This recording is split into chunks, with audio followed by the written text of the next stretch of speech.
26º domingo do tempo comum, ano A. Primeira leitura, Ezequiel 18, 25 a 28, Salmo 24. Segunda leitura, Filipenses 2, 1 a 11, Evangelho, Mateus 21, 28 a 32. Nota-se um grande salto textual, cerca de 45 versículos entre o Evangelho de domingo passado, Mateus 20, 1 a 16, e o que neste é proclamado. A favor do salto, porém, está o tema da vinha, a figura do patrão e do pai, símbolos de Deus. Os destinatários da fala são depreendidos pelo contexto precedente, Mateus 21, 23 a 27, pois Jesus se encontra no templo ensinando, e dele se aproximaram os sacerdotes e anciãos do povo. Esses destinatários podem ser comparados com os trabalhadores da primeira hora, que no final murmuraram por receberem a mesma paga. Então, estamos diante da réplica de Jesus, que continua fazendo perguntas aos seus interlocutores. Está em jogo a questão da autoridade de Jesus, bem como da reação à proposta de Deus nele manifestada. O caso apresentado por Jesus nos versículos 28 a 31a começa e termina com uma pergunta. Ambas se completam e têm a ver com o reconhecimento da autoridade do Pai, mas também tem a ver com o que se pode expressar por meio de um jogo de palavras. A desobediência obediente do primeiro filho e a obediência desobediente do segundo filho. Se percebe nesse jogo de palavras que não basta o discurso obediente e eloquente da fé, sem as obras que atestam a sua veracidade, pois não basta para entrar no reino dos céus dizer Senhor, Senhor, mas é preciso fazer a vontade do Pai que está nos céus, Mateus 7, 21. A intenção da fala de Jesus é levar os seus interlocutores, que representam a autoridade religiosa do seu povo, à reflexão e à avaliação sobre suas posturas e condutas em relação à vontade do Pai e do seu reinado através da obediência da fé. Sem isso, os que se consideram justos não conseguem ver o caminho de reconciliação aberto por Deus em Jesus Cristo para toda a humanidade. A resposta dada pelos interlocutores de Jesus não poderia ser mais óbvia e serve para se contrapor à negativa que deram no versículo 26 sobre a origem do batismo administrado por João. Não sabemos. Então, é exatamente a partir do óbvio da resposta, o primeiro, que Jesus os surpreende ao fazer uma revelação desconcertante. Em verdade vos digo que os cobradores de impostos e as prostitutas vos precedem no reino de Deus. Estas duas categorias de pessoas viviam à margem da vida religiosa da época e eram muito hostilizadas pelos que se consideravam justos diante de Deus. É admissível pensar que na comunidade mateana, muitos dos discípulos e discípulas de Jesus tenham sido publicanos e prostitutas convertidos, razão pela qual Jesus foi acusado de sentar-se à mesa, isto é, ter comunhão com eles e elas. Mateus 11, 19. Jesus novamente voltou a falar de João Batista para os seus interlocutores, a fim de lhes mostrar a contradição das suas atitudes. Enquanto os sacerdotes e anciãos não acreditaram em João, publicanos e prostitutas acreditaram nele. Aqui se estabelece, no exemplo dado por Jesus, a relação entre o primeiro filho, que disse não ao pai, mas depois mudou de opinião e foi para a vinha. São os publicanos e as prostitutas. E o outro filho, que disse sim para o pai, mas depois não foi para a vinha. São os sacerdotes e os anciãos. A última fala de Jesus apela para o sinal que deveria ter sido reconhecido pelos seus interlocutores. A fé que os publicanos e prostitutas colocaram em João, reconhecendo que a sua vocação e missão vinham de Deus. Ao se abrirem para Deus pela pregação de João, essas pessoas encontraram um novo caminho religioso e de reconciliação, pautado no amor e no perdão.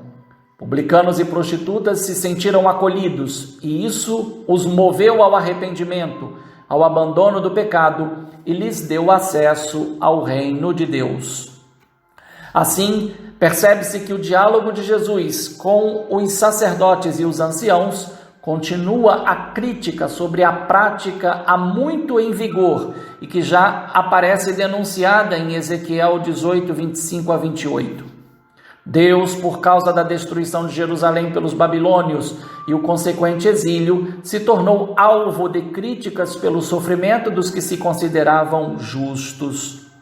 O profeta, diante disso, apelou para a responsabilidade pessoal das próprias escolhas, sem com isso negar o princípio da solidariedade social. Como profeta, anunciou a verdade da fé. Como sacerdote, mostrou o seu olhar voltado para a análise da conduta. Como teólogo, soube emitir um parecer pautado no conhecimento de Deus, que determina o comportamento condizente com a sua vontade salvífica. Como no Evangelho, duas posturas são contrapostas. O que se vive no presente é efeito do passado e se torna causa de situações no futuro. Quando um justo se desvia da justiça e do direito, não apenas compromete o seu destino, mas da inteira sociedade. O mesmo acontece quando um pecador se arrepende e volta para o caminho da justiça e do direito. Experimenta o retorno à vida, que igualmente tem reflexo sobre a vida dos demais.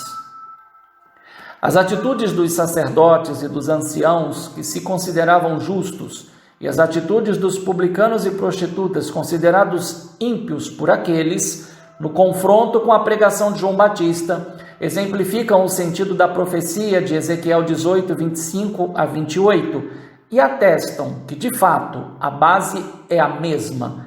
Deus não tem prazer na morte do pecador, mas quer e espera que se converta e viva. Ezequiel 18, 23, 32, 33, 11.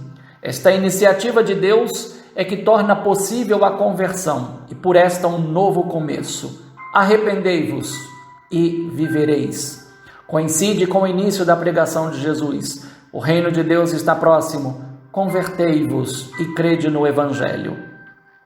Isso vale até mesmo para quem se considera justo, mas não percebe que a sua justiça está causando a marginalização dos que considera pecadores e afastados da presença de Deus. Sem dúvida, a oração do salmista deve ser também a nossa oração cotidiana. Mostrai-me, ó Senhor, vossos caminhos e fazei-me conhecer a vossa estrada. Vossa verdade me oriente e me conduza, porque sois o Deus da minha salvação. Versículos 4 e 5. Quem se deixa instruir por Deus, experimenta os critérios que confrontam a própria vida e dão a chance de mudar de vida. Esta oração se concretiza na aceitação da pregação de João Batista e de Jesus, através dos quais, pelo precursor e pelo seu Messias, Deus manifestou e continua manifestando a sua bondade, a sua compaixão e a sua misericórdia, tanto pelos que se consideram justos, como pelos que são considerados pecadores. Contudo, tanto para uns como para os outros, a base que concretiza isso é a humildade que Deus espera encontrar em cada pessoa. Sendo assim, se por um lado Ezequiel 18, 25 a 28 aponta para Mateus 21, 28 a 32, por outro lado, a fala de Paulo em Filipenses 2, 1 a 11, coloca tanto os dirigentes da comunidade como seus membros diante do exemplo por excelência de humildade, a kenosis do Filho de Deus, base para toda e qualquer forma de compreensão da igreja sobre si mesma, ser sinal do senhorio de Jesus Cristo, que por amor e obediência a Deus, despojou-se de si mesmo e de qualquer forma de privilégios humanos e divinos para se igualar a cada ser humano, a fim de resgatá-lo para a glória de Deus Pai. É na obediência do Filho que se aprende a ser obediente à vontade de Deus Pai.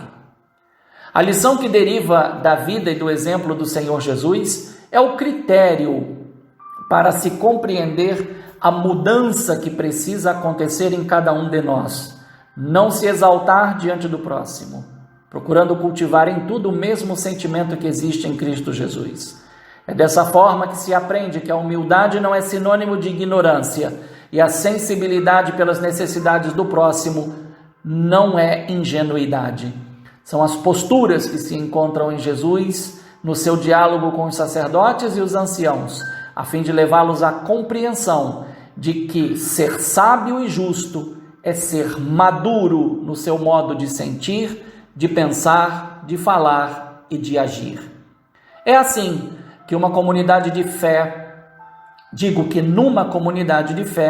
os discípulos e discípulas, sejam dirigentes ou dirigidos, podem viver e participar do senhorio de Jesus como presença de Deus e verdadeira ação libertadora de tudo que, em nome da religião, pode nos afastar do próximo, das suas necessidades e da possibilidade de perceber, de refletir e de aceitar a proposta do amor incondicional e salvífico de Deus por toda a humanidade. Um bom domingo no Senhor, um fraterno abraço, Padre Leonardo Agostini.